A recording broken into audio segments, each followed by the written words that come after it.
will go under review.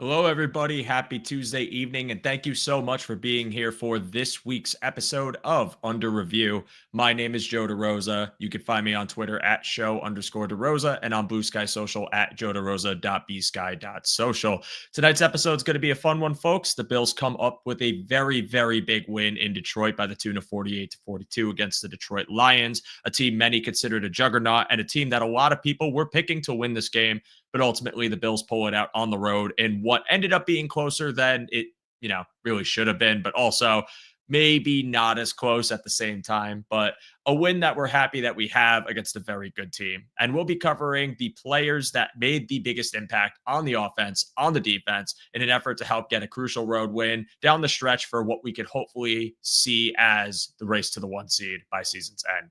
And joining me to talk about this tonight is a pal of the show, one half of a very good podcast that also covers the Buffalo Bills, Mr. Luca.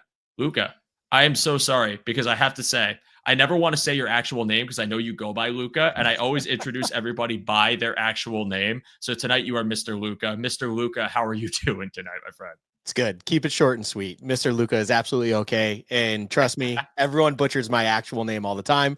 That is where Luca comes from in the first place anyway. So doing good. I'm glad to be joining you here tonight, Joe.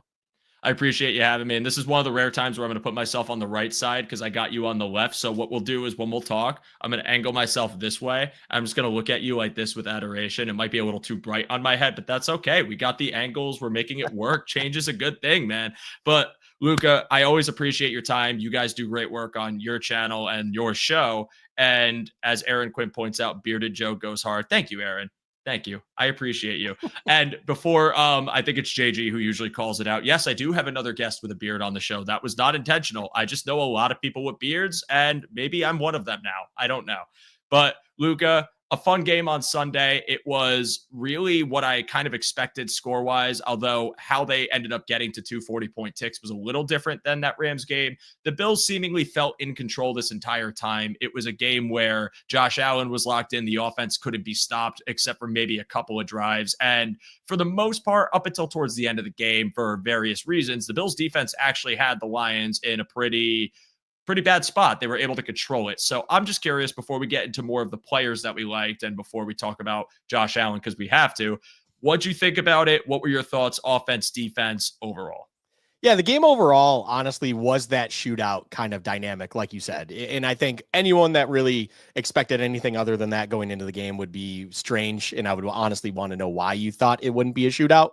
But I think you said it well. How it got to the end result that it did was probably a little bit different than individuals would have thought. When the score was 35-14, that was when I was truly like eyebrows raised and was just like, okay, this is a different game than what I expected. Because truly what happened was essentially the Bills were perfect. Josh Allen, as you said, and we'll get into that, was perfect. And things were going smooth. And on top of it, the defense wasn't perfect, but they were actually getting the job done at a high enough level that really allowed the offense to capitalize and dominate the game in that sense, where the final score it's the least resembling score of a dominance win I think I've ever can recall. Because until that onside kick, and it was a 6-point game, was it 48-42? It was the most comfortable 6-point win I can remember, because it felt like I call it Dak time. It's not garbage time and stuff like that, but it's when Dak likes to fluff his numbers. So it's Dak time. Yeah. That's when Jared Goff got all his numbers and stuff like that. Still, you have to do it to get to that. And it was impressive on their own right to still get themselves in that game, get them in that situation. But overall, it was a dominant performance as one could be in a 6-point win. And it was a beautiful, beautiful game to kind of have as that last bookmark game of the schedule, as now we go into this stretch where it's a couple Patriots games, a Jets game, where you just kind of need to not coast through it, but you should feel like you're a little bit more comfortable rather than going into LA or going into Detroit, of course, and needing to put on a performance to get a win. Absolutely, man. And I like that point about how, the score doesn't reflect the dominance of the game, because you watch that game against the Rams and that defense was basically not competitive. And what I said after the game was that it was a bit of an outlier. It was one that it felt uncharacteristically bad. And I'm not saying that to be a slight to the Rams, because I think the Rams offense is just exceptional when they're healthy. They have so much talent. I think Puka is a top 5 receiver in the NFL. I think Cooper Kupp once upon a time was, but is still very good. Stafford, when he's locked in, is as good of a quarterback as anyone in the league when it comes to just pure passing. McVay's an offensive genius. Kyron Williams is very good. Blake Corum's an emerging running back, and their O-line is healthy. They had everything going for them, and they played a perfect game offensively, just like we just did, and they showed the Bills defense to the door. But when you look at this game in contrast, I see there's a lot of paranoia kind of surrounding the Bills defense going forward, because if you look at the box score, at least the basic stats, not the advanced stats, because I know they're still sitting at 10 in DVOA defense, it is daunting. But again, for most of the game, it felt like the Bills defense was entirely in control. You look at the fact that they were generating pressure pretty consistently on Jared Goff. Ed Oliver had probably his best game of the year. Definitely a game I think he needed to have, considering the narrative around him, except for the KC game. You look at the play of the linebackers and how they were able to kind of key in and make their run fits and shut the run down, holding the Lions to sub 60, which is really, really difficult to do, something that I don't believe a team has done yet this year. And if a team has done it, it hadn't been many. I think this was a really impressive win. I would even call it a statement win, because when you go into LA, get punched in the mouth the week before, still almost pull that game out, follow it up with this game against the Lions, where even though it's a high scoring game, you were in control pretty much the entire time. Even when the Lions were scoring points, the Bills never dropped below a 90% win probability. You had a game you needed to not only solidify your confidence in this team going forward and take some positives away, but what I think is something that the team itself can take into the playoffs, as even though we gave up the yardage and even though we got duped schematically on certain things, some great trick plays, I think that's exactly what you needed, this stretch run, to be able to make those tweaks in the playoffs, and I hope they can. We'll have to see if it happens. But Luca, let's pivot over to Josh Allen. We get a little more into that conversation, because I think I said last week he had an MVP caliber performance, but this week, I mean, maybe like a tiny, tiny bit of blemishes on the day, but ultimately just a dominant performance, 362 yards passing, 2 touchdowns passing, but also 2 rushing touchdowns. Oh, but they're 1 yard. They don't count. GTFO with that nonsense. It's a 122.4 rating. Like, it was a game that just continues his campaign, where I think, again, MVP to me is a vibes-based award. It is not a stats-based award. I think we have all learned that from last year. And the vibes are surrounding Josh Allen right now, and this game put him at the forefront of the conversation. The betting odds, he's at the highest. Talk to me about your thoughts on Josh Allen on this game, what you liked, if there's anything you didn't like, and really just expectations for him going to the end of the year. See, it's funny you say almost perfect or things like that. I do believe this might have been the most perfect Josh Allen game of his career. And I say that because last week with the Rams game, even, which statistically was a better game, there was still those moments where he's still trying to make that great Josh Allen play, might short hop it, unfortunately, to the guy 15 yards over the middle of the field and stuff like that. Not one of those occurred in this Detroit game. Not one. I think this was the most complete, perfect game that he's put on tape, where even in those moments where he was trying to hit those same throws, he was putting them exactly where they needed to be. Maybe the one throw that he could have thrown better was that 1 4th down throw to Ty Johnson, but he still got it there. And Ty Johnson just made a great catch, got his hands on it, and secured the ball when he needed to. That was one that could have clearly been one fingertip away from being dropped. Right. It would have been a big bummer, but I'm not even going to criticize because the play was made. And those were ones where he was, even in great games, missing those in the past. So realistically, this was the perfect kind of bow in the present season here, as we're in, the holiday season, where you put the bow on top of the present. That is the MVP for Josh Allen. That's what this game was. You would have to do something cataclysmic to ruin your chances at this point, in my opinion. Now, I will say, all the discussion, of course, to me is Allen versus Lamar. Lamar does have a couple kind of highlight games coming up where if he were to do what he did against the Giants, against the Steelers, which are kind of his big Achilles There's heel, kryptonite. right? Yeah. He is substantially worse against the Steelers versus anyone else. And if he were to do something like he did last week against the Steelers, that would obviously raise some eyebrows and maybe really thrust him up, we'll say, of like with Josh Allen. But I also think that Josh Allen and that staff understands what's going on. And it's not like they're going to lay off the gas. I don't think they're going to go crazy, but they're not going to, pull off the gas here. Health is most important, but the next will be kind of making sure that bow on top of the present remains there for Josh Allen. And I would imagine we're going to continue to see this excellent form of play out of him next week with New England coming to town and kind of through the end of the season. This game was, I can't say perfection enough. I genuinely, the stats, he's had better stats. He's had other freakish things happen from start to finish.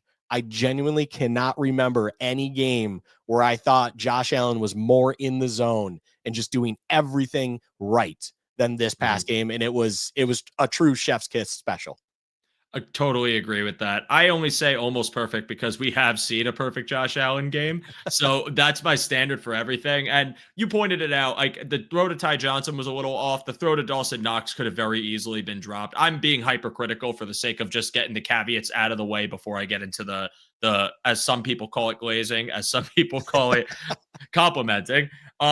He was exceptional. And the thing about Josh Allen that I had said on the show, because to me, my biggest problem with Josh Allen had always been consistency. It had always been the fact that I have seen Josh Allen at his best. I know what this quarterback can be, but there are so many times in a year where he goes on these lulls and he's not playing to the standard that we expect out of him as a franchise quarterback. And even though I still would call him at the time when I made that take like a top 3 quarterback, I believe that he could truly be right on the top of the mountain with Patrick Mahomes as the best in the NFL when he's good and when he's rolling. I feel like this season, what we're finally seeing is the marriage of a proper scheme to play to Josh Allen's strengths and Josh Allen's strengths benefiting from that scheme, that symbiotic relationship.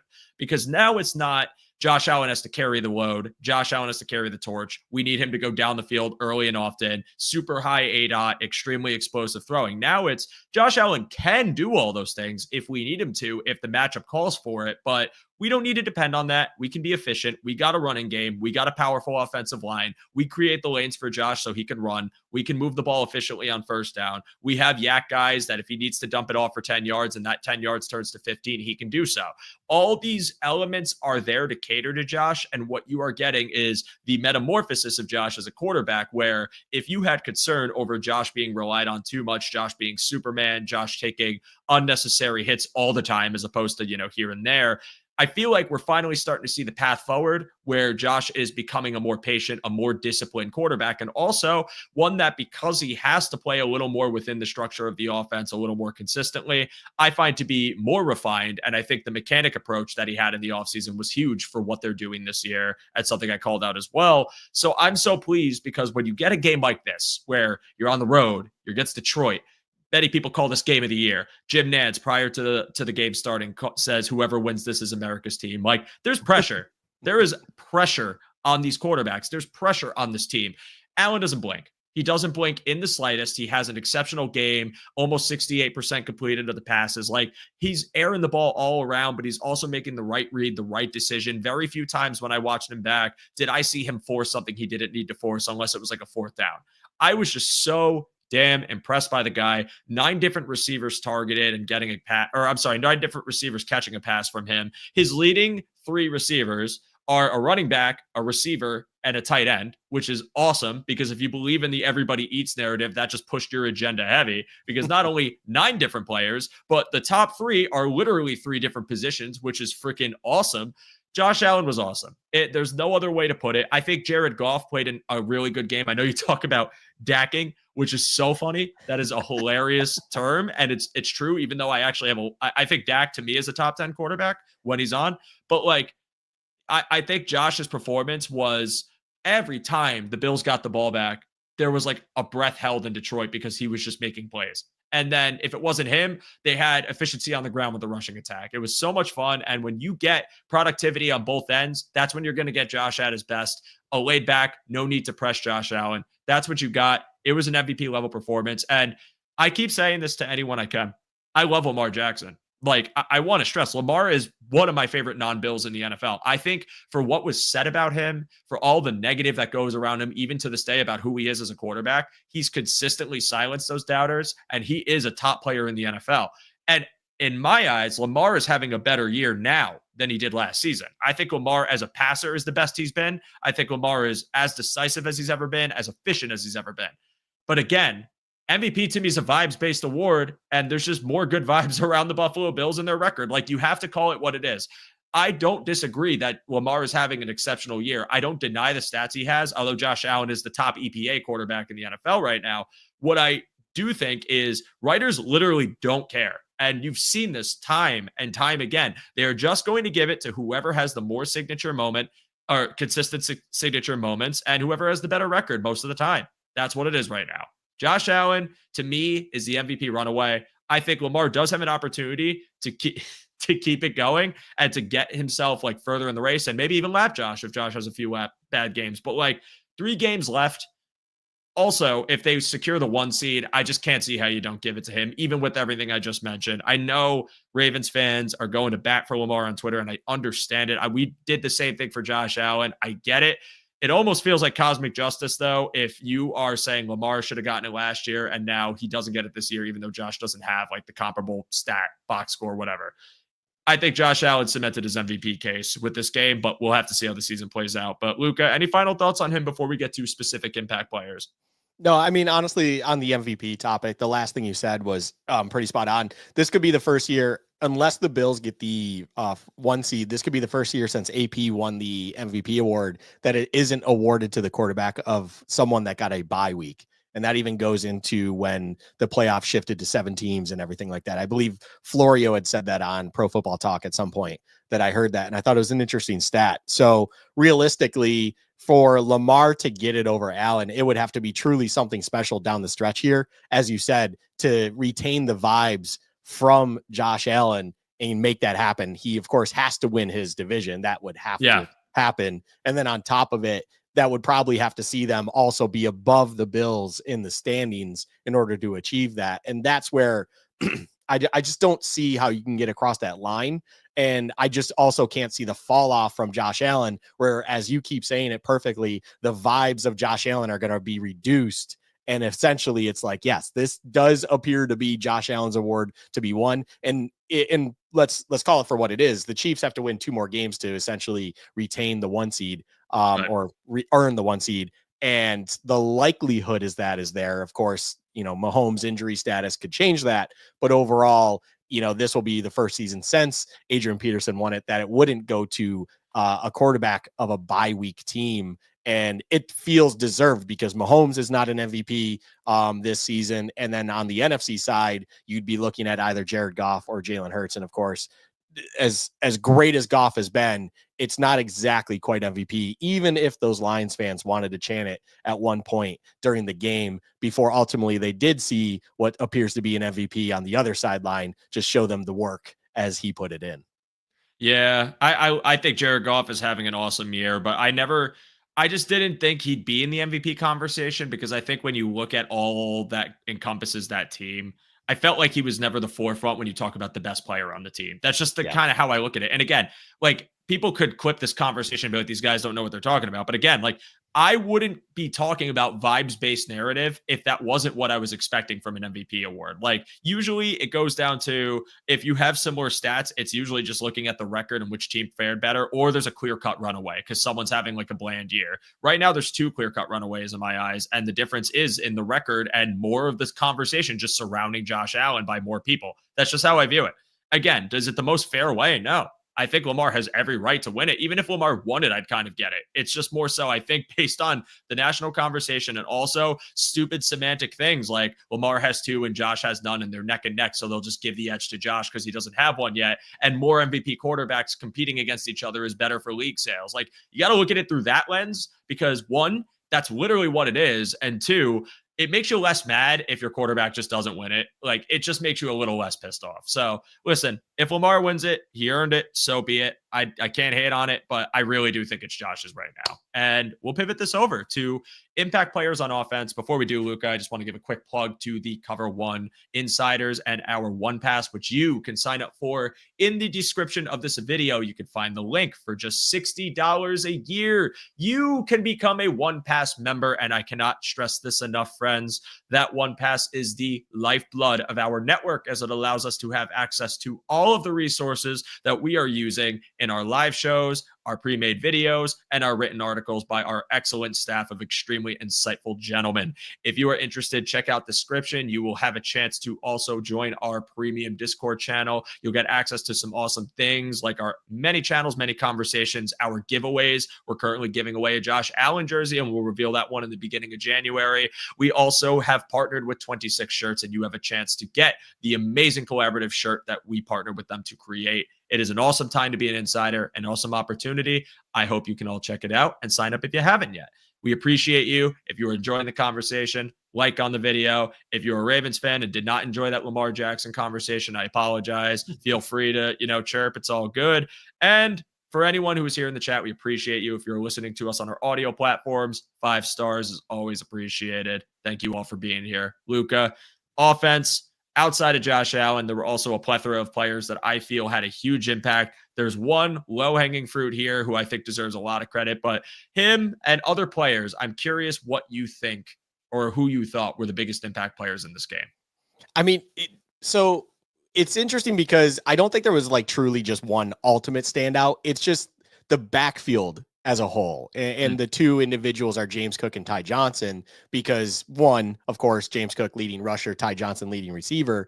Ty Johnson probably gets the nod just because he was doing it in the receiving game and he came up with big catches when he did. But I mean, I don't want to take as much credit away from James Cook either, because both of them were just extremely productive when called upon. And James Cook is also one where he came off a game where he was essentially invisible in LA. And it's just, that's the kind of bounce back you need from a James Cook, right? You need that dynamic threat like him to come back out and ultimately be effective like we need him to, where that threat is there outside of Josh Allen's legs, and just make sure you account for him for number 4 as well as 17. So I just kind of look at it as the impact outside of Josh Allen was truly coming out of that backfield as a whole. Like that was where the Bills truly controlled the game. And I find it funny that that's how they won it, because they were up against what feels like the best backfield in the NFL with, of course, Gibbs and Montgomery, although Montgomery got hurt. And as we learned, it was a pretty substantial injury, even though he came back later in the game. It does suck. But overall, it's like you were up against, I mean, in my eyes, one of the most up-and-coming best running backs in the league, Gibbs, and yet you were the ones that dominated better out of the backfield and were able to control the game because of Cook doing his thing. And then, of course, Ty Johnson coming up with big catch after big catch. I mean, he was at 4 catches for 90 yards, and I think we were halfway through the second quarter. It was remarkable. And if anyone DFS Ty Johnson, you probably won some money, to be quite honest. So that's kind of where my head goes outside of Josh Allen. Those are the two guys I really look at, and it's just the backfield unit as a whole. That's fair. And I actually wrote that same thing on my notes about the backfield because I couldn't even pick one guy. I even included Ray Davis because even though Davis's numbers weren't stellar, I still think he contributed. I also think the future's very bright for Ray Davis. He's just a rookie, and the explosiveness of Johnson right now seems to be something that they can break glass a little bit more than Ray Davis at the time. But I do think Ray Davis has a bright future and can be called upon, and had a touchdown. They went to him. They're not afraid to throw the ball to him in the screen game, or they're not afraid to have him return. They're not afraid to have him catch. Like, he is a guy that has that versatility too, and I like seeing him get involved this early. But the whole backfield, I mean, James Cook averaging 7.5 yards per carry. His longest was a 41. He had 2 touchdowns on the day. He's just such a force, and he's just emerged so much as a runner. I love watching him. I love the strength he brings. This whole backfield, I think my favorite thing about them as a unit, and I tweeted this a couple days ago, is the strength they all have. Because when you talk about efficiency on an offense and you talk about yak in an offense, what I really like seeing are the guys that, if it's not through the air, the guys that can fall forward, the guys that can generate extra yards in their contact balance and in their strength. that goes a very long way, especially when you want to make your life easier for a quarterback. If I know that I have a quarterback or a running back that on an early down, if we're really grooving and it's a good matchup and we can really muddy things for their D line and linebackers and get to that second level, guys that even if it's a 2-yard on the ground pickup, they get wrapped up and they fall forward for that extra 1 or 2 yards. That is a very big difference, because when you go to your down to down sequencing as a play caller, what you can open up is all predicated on the downs and distances you're working with on the side of the field. So if I just had something that got me into shot play range because someone fell forward an extra yard, that could literally be the difference between someone just maybe dialing up a play to go over the middle, or maybe a quick hitter, or maybe a shot play down the field, and those shot plays working.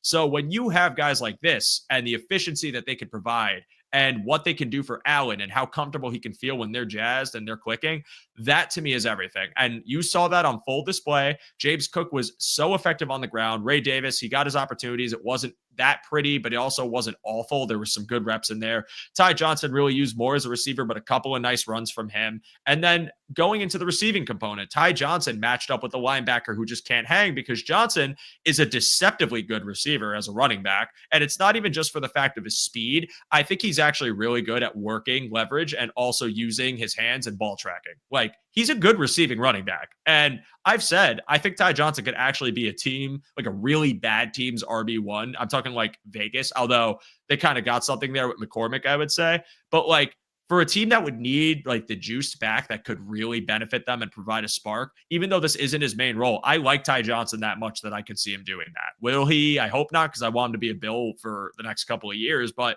he was exceptional. I was a huge fan of the way this running back room by committee performed, helped Josh, worked in the red zone, worked on first down. They were doing damage on first down runs and getting a lot of push. Again, credit to the O-line for that as well. It was an awesome performance from them. And of course, if you want to talk about backfield, I guess you could talk about Josh Allen as a runner, Luca. Like, he was cooking too. He was cooking on so many runs. Like, you send a 4-man rush in a man-to-man with no spy on Josh Allen. When are you going to learn that that will never work? Especially because the O-line knows that. So even if you have capable edge rushers, we're just going to try and miscue you out of the way and create a lane for Josh to run, because Josh is guaranteed to get a minimum of like 6 yards on that run. Even if someone on a linebacker from depth crashes down on him, he's still going to get yards. When will you learn to stop doing that and keep spies on him? And they eventually did.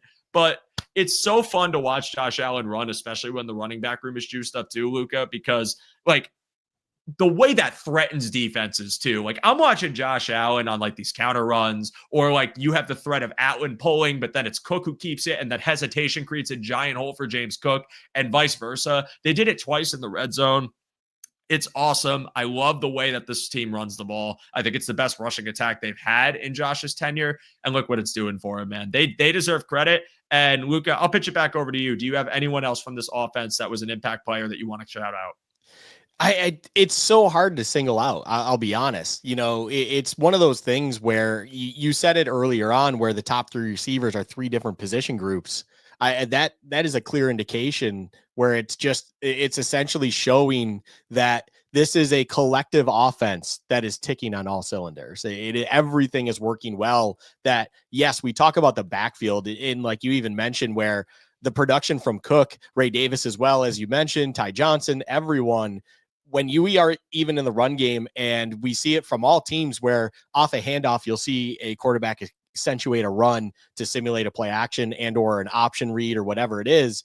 In a lot of other teams, that's just going through the motions kind of thing, right? Like, you're hoping you're freezing someone on defense to maybe help create a seal or whatever it is you're trying to do. Just freeze them in the moment. With Josh Allen, you have to account for that. And that is everything to this run game, especially. But anyone else to call out realistically, I mean, it's funny where you can call out Mac Hollins for just being wildly instinctive with his onside kick tip up to himself and running it down. That is one bad tip away from being a problem, but overall it worked out in our favor. And then in the receiving game in general, I mean, Keon Coleman had only 1 catch and 2 targets, but that 1 catch was huge. I mean, there was a chance, and everyone, I'm sure every Bills fan thought it. You thought he was about to get carried into the end zone because he was just so strong on his feet and got a little bit of help. It was fascinating, to have that instinct where Josh Allen's just telling him, hey, I know you're 50 yards downfield. I want you to get 55. I'm just going to flick this to you. Absurd. It just, everyone worked so well on the day that it's almost impossible to isolate it really truly to just one or two guys. This was a collective offensive great game that everyone did their part. Everyone showed up and did what they could to allow the production to be what it was. And it was a joy to watch. And to your point about Coleman, I think one thing that I love about him as a player and why I think the Bills loved him and wanted to pick him, they knew he's a project and he's going to need time to develop, but the physicality he brings and the ability to use his frame on defenders is very, very good for someone like Josh Allen. He might not be the fastest guy and he's not a consistent separator, at least not at this point in his career, but off script, when you got a guy like that could just go up and freaking get it, and you know Josh is a guy that will just try to roll to his right, hug the boundary, and air it out to you, I don't care who's covering him, man. Coleman's got a shot every single time. Every single time. And if it's not a direct 50-50 ball, it's Coleman having enough awareness of Josh's game to leak behind a defender and get in position to catch that air out. And I love that so much. And I love that instinct from Coleman on that play. And yeah, the ability to just stay on your feet and generate extra yards. I wish they scored on it. It didn't end up working out, but it was still an awesome play. And I loved it. Now, one more player I got to shout out. I want to shout out Kincaid. Kincaid had a nice game back. I think coming off a knee injury, I didn't have high expectations. I didn't even think he'd be on the field all that much compared to Knox. I thought they were going to baby him back. Pretty good game. A couple really nice receptions. The over-the-shoulder catch on two defenders and where he pointed at them on the ground was ice cold. Kincaid, he's got it as a receiver, man. I just want him to block a little bit better, and I'm telling you, this kid's going to be a star. I know there's been conversations about Kincaid being disappointing. First off, I think expectations were very high for him as a first-round pick. I get it. I never expected more than like 500 yards, maybe like 650 on the year and a few touchdowns. That would have been a win for me. But he's got it as a receiver, and now that they're expanding him to go downfield more, like that's I cannot wait to see the future of that. But the player I wanted to shout out, Luca, is Dawson Knox. Dawson Knox is one of the most in my opinion, and this is based on the contract he got specifically. So before people say like, who's not criticized? First off, he absolutely is. He's one of, in my opinion, the most criticized Bills for the money he's being paid to be a tight end. And I get it. And I shouted him out last week, but what he's been able to do while Kincaid had been out, and now even in this game where they have to share responsibility as a blocker, he's so effective in the run game, especially when you're asking him to block on the outside and set up those lanes for running backs. He gets push. You can use him on certain types of blocks and you can come inside and make some impact to get more space. But as a receiver, he's still as good as he was in 2021. I know the volume hasn't been there, but the skill never went away. This guy's got it. And that play at the end of the game was absolutely massive because that was one of the rare blemish Josh throws where he completely overthrew Knox. Knox getting that catch and preserving the time, or preserving the drive and being able to keep the clock going ultimately ended up being a huge impact, because if you talk about the end of that game and the time that Detroit had to work with before they attempted the onside, they could have had way more time. It could have been a totally different ending of the game. Do I think the Bills would have lost it? Probably not, but I want to secure the drive as best as I can, give ourselves a chance to score. Knox gave you that opportunity.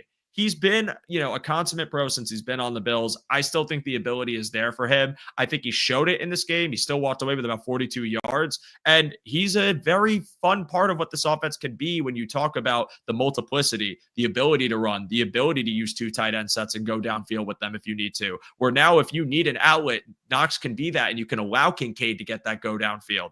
All these things he brings that might not be talked about or reflected on enough, I wanted to bring up and just shout him out because he's been slandered for the money. He's been slandered for the contract, but I really do think Knox is a good tight end in this league.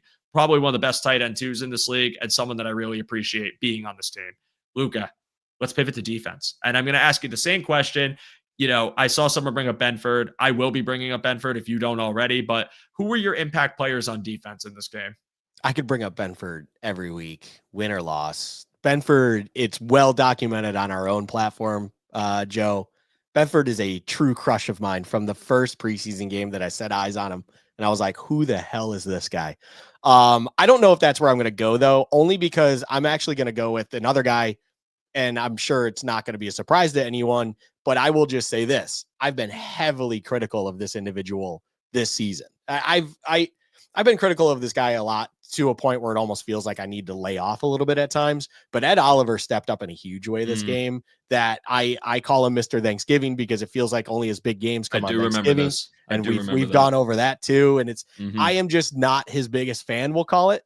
But what was shocking to me is against one of the best centers, he made a play where he wasn't even on the stat sheet, but it just was eye-opening how he just blew over Ragnow as easily as he did. And that's something that I don't think we've really even seen from Ed Oliver at his best games, where he's been able to take over in matchups where he is going against a very, very good offensive lineman. I feel like you see it more when he does have the matchup he wants and he's able to just capitalize on it. So he stepped up big. Of course, we've heard about the pressure stat that he had in this, where he had 10 pressures, which is an unreal stat, to be quite honest. He stepped up.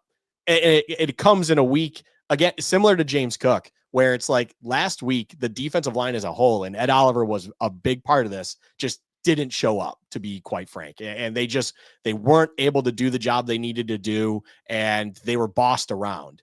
And this was a game where going into it, you would almost even understand if they got bossed around, because the Detroit Lions offensive line as a whole is just massive and very impressive. They are a very, very, very good unit.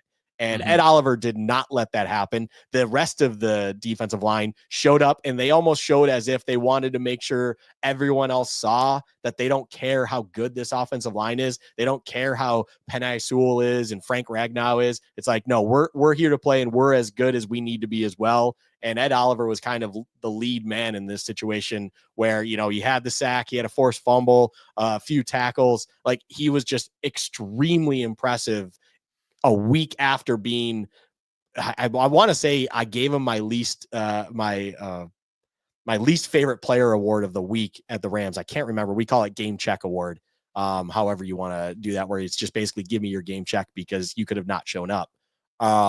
But yeah, Ed Oliver's the guy I give a shout out on defense outside of Christian Benford, because I could always give him a shout out, to be quite frank. Yeah, and I'll shout out Christian Benford again, because he was responsible for the fumble on Amon-Ra, which is just one, not really easy to do, because Amon-Ra is just such a good receiver, usually very short-handed, but he's just such a good corner and a revelation for the secondary. And I think you can build around him in that secondary. He's a corner that plays in both zone and man really well. I think technique wise, he just looks really good and really short up this year. And he plays with a lot of confidence. And, even last week when they played the Rams, a few receptions let up on him, but I don't even think it was really on him as much as he's trailing some of the best receiving talent in the NFL. And they made plays. Like Puka had a catch on him that, I promise you, there's maybe like 3 other guys in the NFL that are making that catch reliably. Puka catches everything. So I didn't even get really mad at him in that game. I didn't really get mad at Douglas. I think in the blocking, they were kind of weak, but again, the Rams are one of the best receiving blocking teams in the NFL, man. I could go on and on about how much I like that team. But Detroit does a lot of similar things, but this just felt like a last week to this week, matchup to matchup, learning lesson improvement from this defense. And a lot of these guys who had bad games seem to turn it around to a higher capacity, at least if they were healthy. That's another thing. This defense was extremely banged up in this game. But Benford was good. I think he deserves a lot of credit for his game. I think he deserves a lot of credit for the season. And I hope that he remains healthy, knock on wood, for the duration, because when you have a healthy Benford in the playoffs and you have someone that can just take a side away or be so disciplined in zone that it makes it hard to read if he's going to press up or not, I think that's a huge benefit to the secondary that, again, missed him last year when he was banged up. And going to Ed Oliver, I just want consistency out of him, man. And I get the frustration. I saw Roy's comment earlier, and I know a lot of people have been underwhelmed. I've been underwhelmed as well, because he hasn't been there constantly. And in the beginning of the year, I talked about the hamstring, blah, blah, blah. But he's your franchise DT. He's a guy you gave a huge contract to. He was putting up stellar numbers. It's reasonable to have an expectation for him. And Ed completely turned it on in this game. And, Spin, I saw you call out the Kansas City game, and that's the other game I was referencing earlier as one of his best. But this game was his by far most dominant. He was electric. He was electric in run defense. He wasn't getting pushed around at all. He was a menace in pass rush, where he was one-on-one and able to just generate so much push. I had so many times where I'm watching the game and I see Goff drop back. I just see Ed. I just go, there's that. Like, I'm just saying it because he's just bullying someone backwards. And I'm like, man, it's just, I want to see that more often, more consistently. You can't win every week. I get it, but I know there's more in the tank for Ed. I don't think Ed's ability just vanished. And honestly, maybe last week was a chip on his shoulder. The team, several members talked about how it kind of pissed them off to get pushed around like that. And they came out and played a much more dominant game. And, a great comment brought up before, it's like, game script does matter. And when you're able to play ahead of a team like the Lions, who predicate a lot of their offensive play calling on their running game, and the running game's getting shut down because you have Ed playing well, that just juices up that defense even more and juices up Ed Oliver even more. And all of a sudden, he's got 10 pressures and he looks like one of the best DTs in football, which again, at his peak, when Ed's playing out of his mind, I really do think Ed is a stellar DT, even if a bit undersized, but it's just never consistent. But this is the game you needed from him. And I hope with 3 games left against a really bad Patriots O-line twice and a Jets O-line that is also underwhelmed, that he could take advantage of those matchups and try to get some juice for going into the playoffs. I was very pleased with Ed Oliver's performance. I was very pleased with Christian Bedford. And I want to call out one more player. I was pleased with Kaiir Elam. I think Kaiir Elam, it wasn't a perfect game for him. I think there were a couple plays that I looked at and was like, all right, the Jameson Williams play where he gave him a lot of space. He had to carry him. Williams makes a really nice stop. Williams gets wide open for a big catch. Elam kind of got carried away and couldn't stay on him, probably to respect the speed of Williams and not let him go by him. But I thought Elam played solid. And I think when he was thrown into the mix to take over that role for Douglas this week and to play and prove that he's capable of maintaining a spot on this roster, he's not a bust and he could play a good game against a tough defense. I think he did that most of the time. Sometimes in zone coverage, it felt like maybe he was a little out of his depth and gave up a little too much cushion. Maybe the angle he took to pursue someone wasn't the best. But I think for what you were expecting out of Kaiir Elam, he played a really good game. I got to give him his flowers. I think, it's a tough matchup with some really good receiving talent. He didn't get burned. He didn't get dusted. He made a really nice play towards the end of the game, and I'm happy with it. And I think Elam was another example of a project corner or just a project draft pick who did not have a linear development curve. I don't know if he's reached the peak of it or not, but I do think that with someone with the tools that he has and a defense that has gotten a bit more man heavy, has played a little bit more cover one than they're used to, and able to kind of have the traits that would benefit that kind of scheme, that to me is big. If you could just continue to push his development and try to get him to play more comfortably in this defense. I think Adai has done a great job with the secondary as is, and I think he's doing a great job with Kaiir Elam. And this was a good example of it. And I saw another comment earlier talking about how they're comfortable letting Douglas rest his knee up. I am too. I'm totally comfortable letting Douglas sit out even a couple more weeks and letting Elam keep getting reps at that spot, because for all you know, if they have to use him for any capacity in the playoffs and rotate him in, maybe in more man looks, and he's playing well, could be a very nice thing to have and a nice thing to rotate. So I just wanted to shout out Elam. Again, a very scrutinized player, understandably so. He hasn't lived up to the expectations, but I think he has a chance to continue on. And you got to also understand too, this could be a tryout for him because Douglas is on an expiring contract. We don't know what the future holds for Rasul Douglas in Buffalo. And that's not me knocking the player. I love Rasul Douglas. I think he's been everything you wanted since the trade, but we don't know what the Bills are going to do with Rasul Douglas, right? If they keep him, great. If they don't, this is Elam's chance to solidify that spot and prove he can be the other cornerback to Benford on this team. And better late than never, if so. I would love it if Elam can get that spot, develop to what we want, be a nice young touted corner and someone that, even if it makes the decision on who to extend a little more difficult, which again, I'm getting carried away with that,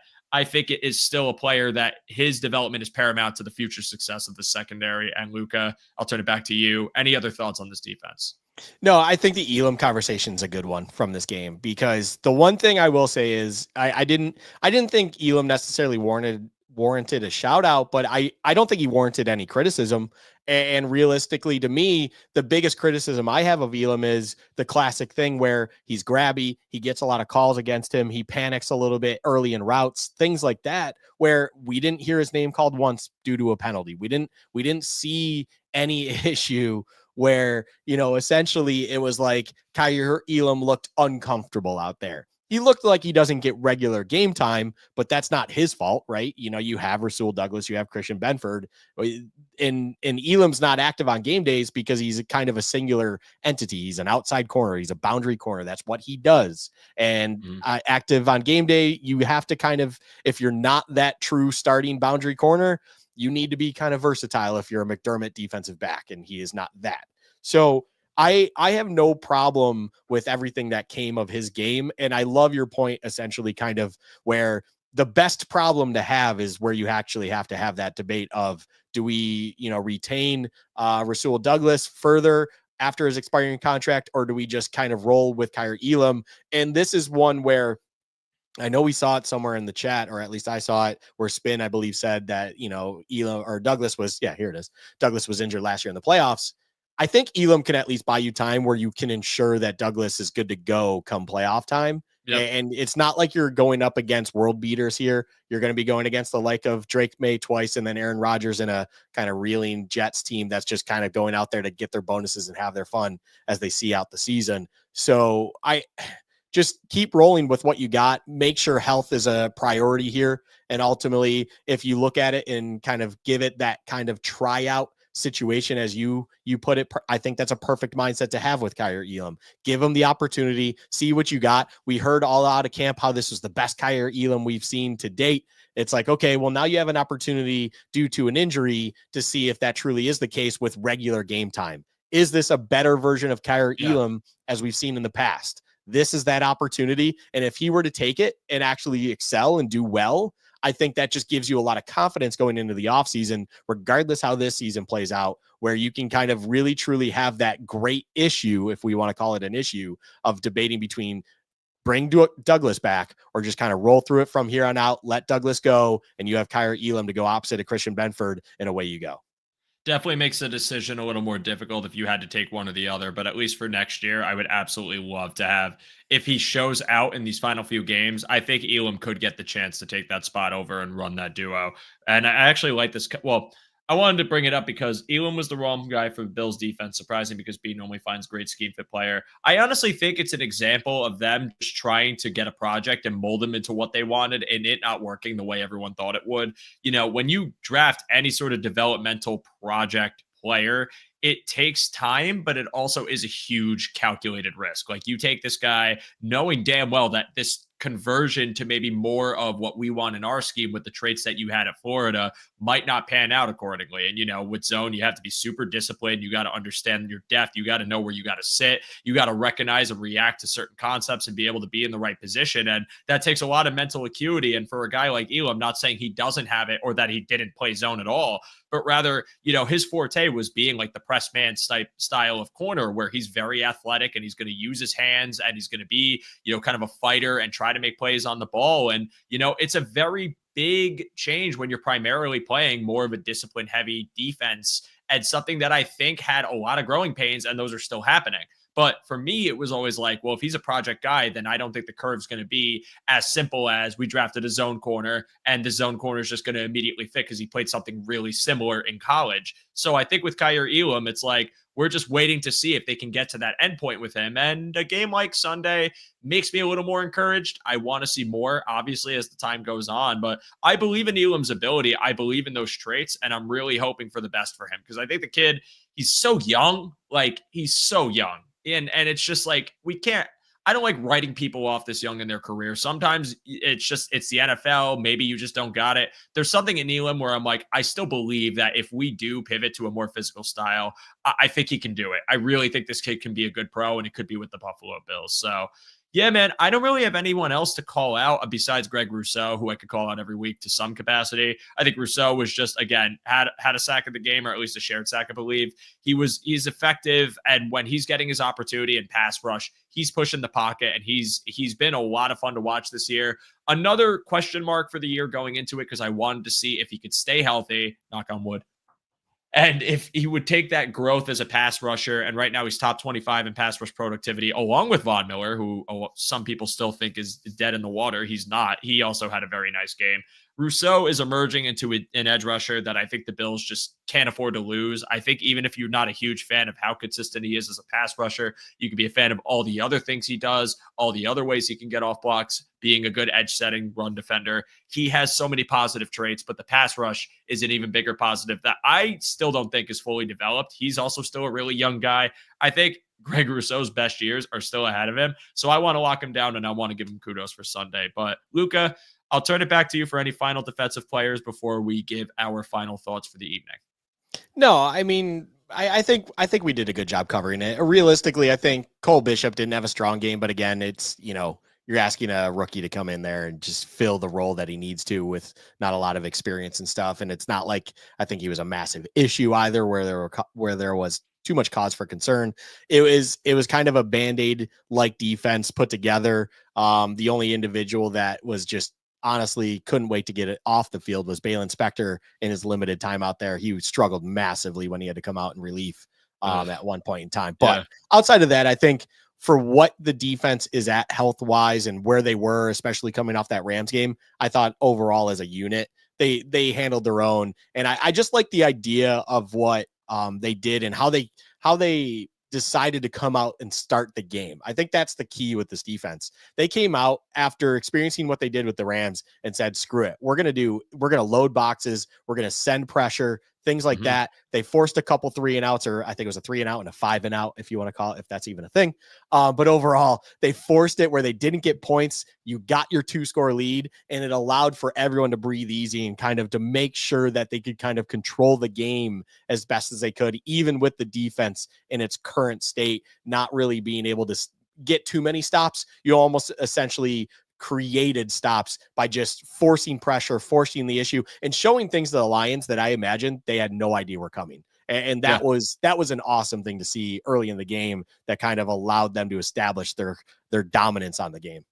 100%. And that's a great point, because when you're facing Ben Johnson and a really good Lions offense, you have to throw the kitchen sink at them to get them off cue. And I think what they did was kind of similar to something I really wanted them to do against Kansas City, because the Bills are not a high blitz rate team by design. They're usually a 4-man. They'll send 4-man pressures. They'll mix it up and they'll throw some Sims creepers. They'll sometimes blitz, or they'll just disguise it and change up their coverages, but they like sending 4. They want to have max coverage ability.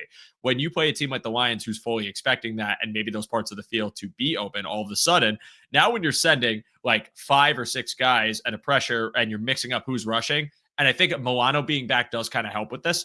That is so much fun. And what I wanted them to do against Kansas City was exactly that, because I felt that if you could generate pressure and throw them off their rhythm, not allow them to get in a groove with their rushing attack, which seemed to be at the time the strength and the foundation of the Chiefs offense, that could give you a chance to take control of the game script, where now I'm ahead and all of a sudden you're going to have to throw a bit more frantically, which now we could pivot back to our 2 high shells, get a little more comfortable, and all of a sudden you're playing right into our hand. That's kind of what they did with Detroit. It was a similar vibe. Let's send pressure. Let's get Goff off of his off of his game. Let's get him out of their run a little bit. Let's make him a little more frantic. Let's bait him into maybe play action, cover it down the field, and get Goff to hold because our pressure's hitting. And that's what they did. And it wasn't perfect, but that's also a really good offense that did get their punches in, because were you ever expecting to shut Detroit out? No. They're still very talented. They still have a great play caller who pulled out some really clutch trick plays to keep their drives alive. But I thought the Bills defense attacked them in a really smart way. And that seems to me, if you're worried about their 4-man pressures and worried about Ed or Vaughn or whatever, if you are, I think the remedy is in the blitz, but the timing of the blitz and the early and often blitzes, because to me, that signals 2 things. If you can generate pressure and throw a team out of whack, that plays right into the offense's hand, where if they get grooved on a first drive, they could take command of a game quickly. But if you can't and you get burned, let's say on 2 drives, okay, we'll pivot back to what we're good at. We'll get back into the 2 high. We'll get back into more conventional 4-man rushes. We'll mix it up now. And instead of sending the pressure, we'll disguise the pressure and just drop everyone to coverage. You think it's coming, it's not. And now we could take advantage. It won't always work. It's not always going to be perfect, but I do think that that's a nice little patch for maybe some of the deficiencies of this Bills team that had questions in their pass rush outside of like 2 players. So yeah, I don't really got anything else. Luca, any final thoughts, maybe anything on the Patriots matchup, the now 425 Patriots matchup before we sign off for the evening? No, I mean, honestly, the only thoughts, I will say this, I'm a little excited to watch the Patriots, and it's a weird thing to say, but coming off a Cardinals game that I watched for my own personal reasons, but then ultimately it's been interesting watching Drake May. Drake May is a fun player to watch, and I just wanted people to understand it's scary to see what he's doing with a really bad offensive line and no weapons. It's very similar to what I remember 2018 Josh Allen to be, where he's not doing it perfectly, but he's making a lot out of nothing. And it's going to be fascinating to see what he does against a Sean McDermott defense. I think he can easily get got, of course. And I'm not one bit concerned about the result, but it will just be interesting to see what Drake May does coming into Buffalo and playing that game. It was one where I remember in the preseason looking at it and going, or at least I know I remember Josh saying it all the time to me, where I was like, I'm not concerned about the result. He goes, I don't know.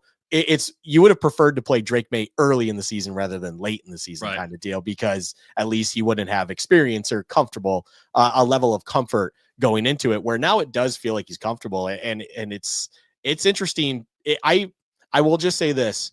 I almost feel like watching this Patriots game coming up is going to be one where I watch it and I would not be surprised if my takeaway is, hey, the Patriots might be the second best team in the division come next year, 2 years from now. Yeah. Because Drake May seems to be that good. That's my gut feeling too, man. I think he'll be back. And I see two things happening with the Patriots, or one of two things happening. They either appropriately build around this young quarterback and they actually develop the offense. They make changes. They're able to get more receiving talent. Granted, I like Jalen Polk. I was a fan of him. I wanted the Bills to draft him.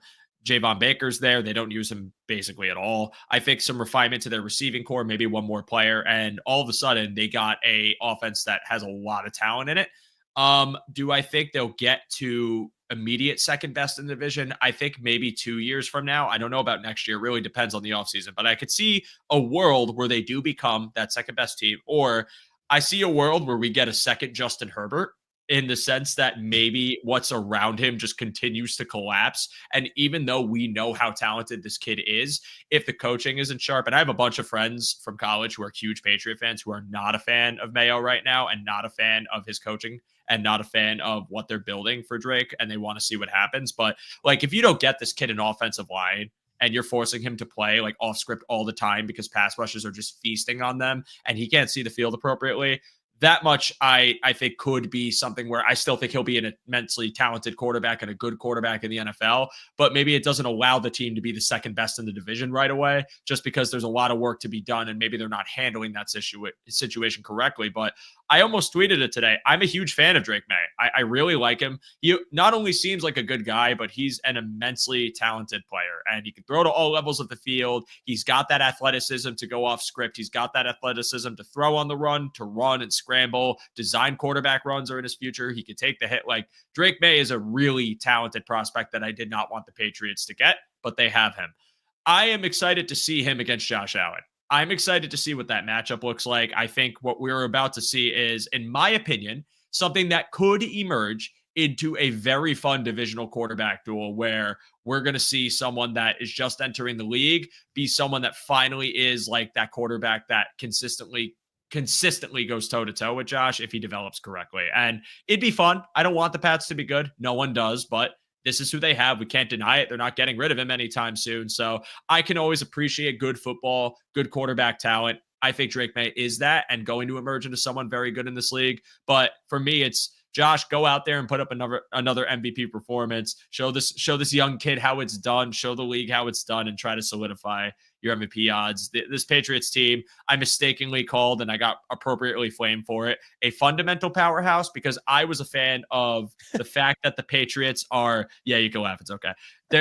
I've always considered the Patriots stingy and a thorn in your side. And I could have used those words. I didn't. So I wear that one. But I do think the Patriots are a team that can hang in a game. They can be that stubborn defense, despite not having Belichick there anymore. I do think that there still is talent there. I think on their defensive line, I'm a huge fan of Keon White. I think that kid is going to be a problem in this division for a very long time. I think that there is young talent there, and therefore I think they can give us a game. But if you're talking Josh Allen playing like he has been, if that same version of him comes out that we've seen the past 3 weeks, I just don't see how you could stop them. But I will give you a score prediction. Pats almost got them in Buffalo last year, and I hated it. I hope that doesn't happen this year, and I hope we have a comfortable Sunday where we can enjoy another win and hopefully another step to the 1 seed. But it's my final thought. Luca, I appreciate you, man. You're an awesome guest. This was a great conversation.